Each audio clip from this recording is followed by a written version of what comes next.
All right, hello. We're back with another one, and actually, this is probably one of my favorite stories to tell because it has a lot of meaning, and there's more to it than just meeting somebody. Now, I met somebody to me that was like probably one of the biggest honors in the world. I just and we're still great friends to this day, and I couldn't ask for a better friend and a better person. So, but it's not just the fact I met this person. It's not just the fact we became friends. It's the meaning behind the story that's very important. So, all right, here we go. We're in Osaka, and Osaka is another city. It's a rival city to the Tokyo, and it's kind of like the Yankees in Boston, so the Red Sox, whatever. So we're in Osaka, and I'm going to get Kroon some Wendy's because he's, like I said several times, he's a picky eater. And each field we went to, he had specific things he liked. This field was pizza. This field was hamburgers. So he wanted Wendy's. So I go to Wendy's and I get him these burgers. And on my way back, I run into these two, well, older guys. I mean, they're not old; they're just older. And one of the guys was like, "Excuse me, do you speak English?"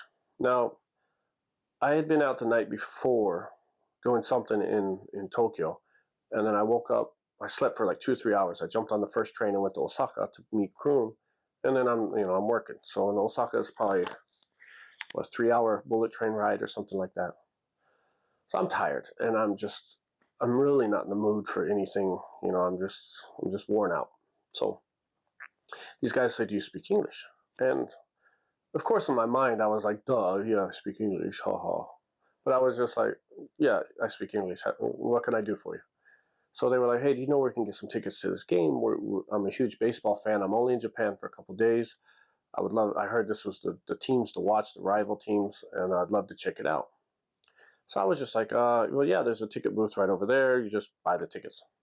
And they were like, "Well, they said it was sold out." So in Japan, once a year, there's a time called Golden Week. It's like the first week of May, and literally like everything is closed. Like all businesses are off for a week or 5, 8 days, 10 days, depending on if it falls on a weekend or a weekday.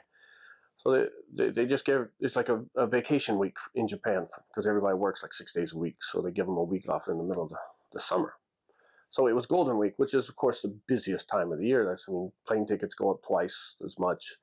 You can't travel anywhere because there's people, all going on vacations. Traffic's crazy. So I was like, "Oh yeah, that's right. It's Golden Week. Yeah, tickets are probably going to be a little hard to get." And there he was like, "Oh, okay, well, all right. Well, I guess what can we do? Let's just maybe next time I'm in Japan in another 50 years or whatever." So I was like, I kind of felt bad for him. Now I'm still tired and worn out, and I really don't want to deal with people. I just wasn't in the mood that day. But it's not my nature. I'm going to try to help these guys. And this is important. I could have walked away right then and said, "Sorry, guys," and walked away, but I didn't. And that's the important point of the story is I didn't walk away. So I was like, "Well, hold on a sec. I might know somebody." So I picked up, I called Kroon and I was like, "Hey, do you have any more guest tickets? Because each player's like limited guest tickets." He's like, "No, I gave them to so and so because they needed them for his family." So I was like, okay. He's like, "Why?" I was like, "Oh, it's no big deal. I mean, it's not as important. Just, I wanted to give them to these guys if you had them." He's like, "Yeah, sorry about that. No." I was like, "Okay." So I tell the guys, I was like, "Hey, I called a friend that knew a guy that might be able to get you the tickets, but they said they were out. I'm sorry." And these two guys were so polite and so nice, and they were just, "Oh my God, you did that for us.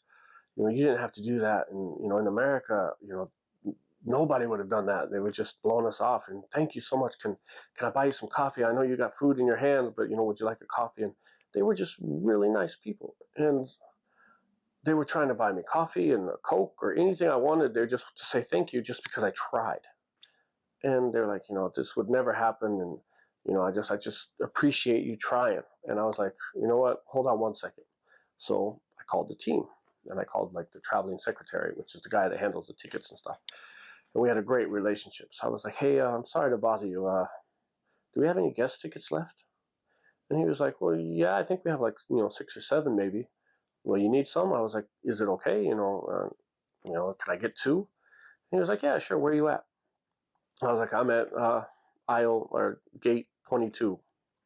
He's like, "Yeah, I'll have somebody run them out to you right now." I was like, "All right." So I hang up the phone. I was like, look, guys, I'm trying to get you the tickets. I'm not sure if I can yet, but, hold on 1 second. I'm waiting on a call back.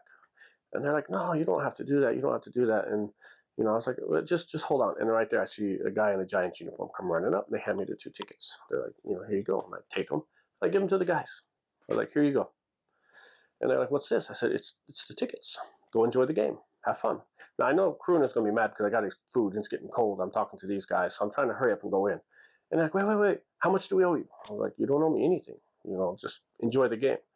And I was like, you guys seemed like you really wanted to go, and you're really good guys. I could tell that you were just, nice guys, so enjoy. And he was like, what? But yeah, but you sure you don't want anything? I can't do anything. I was like, look, now I'm almost like, dude, just go in the game. Just, go. You're good. Have fun. But I was like, no, look, honestly speaking, just enjoy the game. I have to go. How did you get the tickets? I mean, I don't understand. I was like, look, I usually don't say anything. I don't like to bring it up because it causes, people will change the personnel when they find out you have, you're that connected with that kind of thing and stuff. So I said, actually, I work for one of the players. So I'm like his personal management. There, I just made the call, and there was tickets. I gave them to you, so don't worry about it. He's like, hold on, let me give you my card. So I'm like, okay. So he pulls out his card, and I look at it, and it says like George Lucas's creative director, ILM, blah blah blah. And anybody who knows me knows I like Star Wars, Indiana Jones, Star Wars, but Star Wars. You've seen my collections, you've seen pictures, posts. I'm a huge Star Wars guy. So when I saw the George Lucas like logo, like the name, I was like, wait. Hold on a second. Now they want to go in, and I'm not ready to let them go because I'm confused. So I was just more or less like, I'm sure there's a lot of George Lucas in the world, but by chance is this who the George Lucas who I would know? And they kind of laughed. And the guy who was talking to me was like, well, yeah, I'm his creative director. I work for ILM. We create all the special effects for, any George Lucas movie, Star Wars, as well as Harry Potter, Transformers. They make the, Transformers transform. And now I'm just like well, what movies have you worked on? And, the guy with him is like, well, he's done everything. He's one of the big guys. He's the, and they were here. He's like, we're here doing the new Indiana Jones 5. Like, there was a promotional thing so they came over to check out the promotional tour that they were doing. It was just an excuse to come to Japan on business and stuff, but that's why they were here. So now I want to talk to them, but food's getting cold and they want to go in. So you can see now they're just like, and he said the same thing. Usually I don't give out my card that easily, but I really would like to say thank you for what you've done. So, I took a breath and recentered. I was like, okay, I'm gonna let him go, even though I just want to ask a million questions. I mean, this is a dream come true. All because I didn't walk away. All because I was polite and nice, and all because I wasn't a dick. Honestly speaking, I could have been. I was in the mood to be a dick just to walk away, but I didn't. So they go into the game. I go to the player and I give him his food. And he's like, where you been? I'm starving. And I'm like, you don't understand. I just met some people who work for George Lucas. And he's like, and he just didn't care. And I'm like, you just don't know. So during the game, I remembered the seat that they were sitting at when I gave them the tickets. So I go out there and I look for them and I find them. They're watching the game. I brought them hot dogs. Okay, yes, I'm kind of greasing the wheels a little bit, but hey, who wouldn't? If you love something as much as I do, you want to make sure that everybody's happy. So I give them some hot dogs. I'm talking to them. And then they said they were going to be in Tokyo the next day, I think. And he was like, hey, if you have time, I'd love to buy you dinner. And I was going back the next day. So I asked Kroon if I could leave early on the bullet train because usually after the game we travel together. But, he was like, yeah, you can go back first. So I went back and I think had dinner with David. And we talked. And I mean, he was just a great guy. And he was like, I'm going to go back. I want to send you a care package. You like video games. Do you like, this and that and this and that? And I was like, I love it all. So I think Chris, who you met in one of the other videos, he drove him to some poster stores to pick up some, stuff, some unique posters to collector. And of course, when David left, I thought, that's probably the end of that. But hey, I've got his card. Maybe I'll call him someday. But he sent me a care package. He sent me a box right when he got back, and it had video games and just knickknacks and just things that, of course, I would love. And to this day, we're still great friends. Last year, I went back when I went back to the States. I went to San Francisco and I stayed at his house for a day.